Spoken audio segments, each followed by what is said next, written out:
আসসালামু আলাইকুম রহমতুল্লাহ। প্রিয় দর্শক, আপনারা স্ক্রিনে দেখতে পাচ্ছেন ক্ষমতায় আসার পর থেকেই তারেক রহমানের জুলুম শুরু হয়ে গেছে জামাত ইসলামের উপরে। প্রিয় দর্শক, আপনারা দেখতে পাচ্ছেন ঝিনাইদহে মহিলা জামাতের প্রোগ্রামে বিএনপির লোকেরা হামলা করেছে।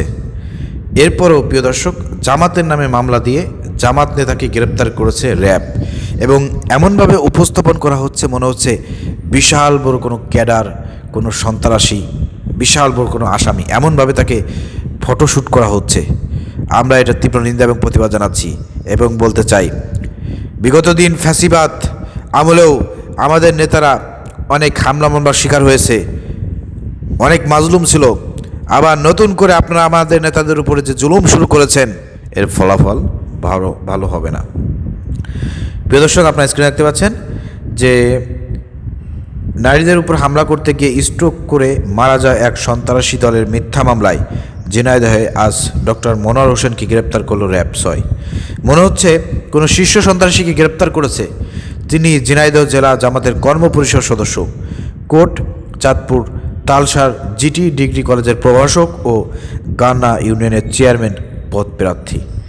এই যে জুলুম চলছে কেন্দ্রীয় জামাতের, এই বিষয়ে কোনো মাথা ব্যথা আছে বলে বোঝা যাচ্ছে না। আচ্ছা, এখানে একটা স্থানীয়ভাবে এই পোস্টগুলো হচ্ছে এবং কেন্দ্রীয় জামাতের দৃষ্টি আকর্ষণের বিষয়ে এখানে কিন্তু লেখালেখি হচ্ছে। অবশ্যই এই বিষয়টা যেহেতু ভাইরাল হয়েছে এবং আলোচিত ঘটনা, অবশ্যই কেন্দ্রীয় জামাতের এ বিষয়ে পদক্ষেপ গ্রহণ করা দরকার। কোনোভাবেই এই রমজান মাসে জামাত নেতাদের উপরে মিথ্যা হামলা মামলার এই ধরনের নির্যাতন, এই ধরনের জুলুম মেনে নেওয়া হবে না। সবাই প্রতিবাদে অংশগ্রহণ করুন। ঝিনাইদহ জামাত ইসলামী, যেহেতু ওই আসনে এমপি সাহেব রয়েছেন জামাত ইসলামের এমপি থাকা সত্ত্বেও কীভাবে মিথ্যা মামলায় জামাত নেতাকে গ্রেপ্তার করা হয়। প্রিয় দর্শক, আশ্চর্য হবেন যে বিএনপির যে নেতা নিহত হয়েছে হামলা করতে গিয়ে, তিনি একজন স্ট্রোকের রোগী, ডায়াবেটিক্সের রোগী, বয়স ৫৫, খুবই অবস্থা খারাপ। তিনি ওই মারামারি দেখতে গিয়ে প্রিয় দর্শক, অথবা হামলা করতে গিয়ে প্রিয় দর্শক, ওইখানে তিনি ওইগুলো দেখেই তিনি স্ট্রোক করেছেন। স্ট্রোক করার পর তাকে হসপিটালে নেওয়া হয়, ওইখান থেকে পরে আপনার ঢাকা নেওয়া হয়, সেখানে তিনি মৃত্যুবরণ করেছেন চিকিৎসারত অবস্থায়। এবং ময়নাতদন্ত এবং সুরত হালে যেটা এসেছে প্রিয় দর্শক, তার শরীরে কোনোভাবে বিন্দুমাত্র কোনো আঘাতের চিহ্ন নাই। তবুও বিএনপির লোকজন এখন এটাকে ট্র্যাম্প কার্ড হিসেবে ব্যবহার করে জামাতের লোকদের নামে মিথ্যা মামলা দিয়ে এভাবে হয়রানি করতেছে। আর প্রশাসনও দেখেন কিভাবে সরকারের গোলামি করতেছে, পা চাটতেছে, তার উজ্জ্বল দৃষ্টান্ত আপনারা দেখলেন।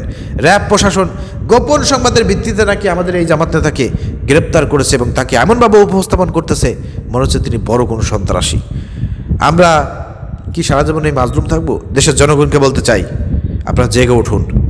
আমরা জানি আপনারা আমাদেরকে ব্যাপক পরিমাণ ভোট দিয়েছেন, কিন্তু আমরা ভোটের ফলাফল আমাদের নিতে পারি নাই, হিসাবটা করে নিতে পারি নাই।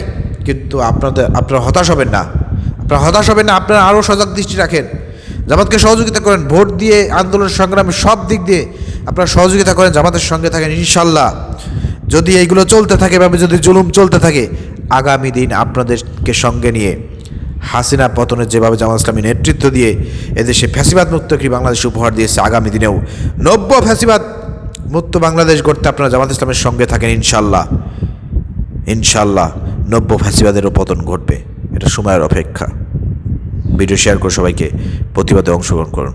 আসসালামু আলাইকুম রহমতুল্লাহ।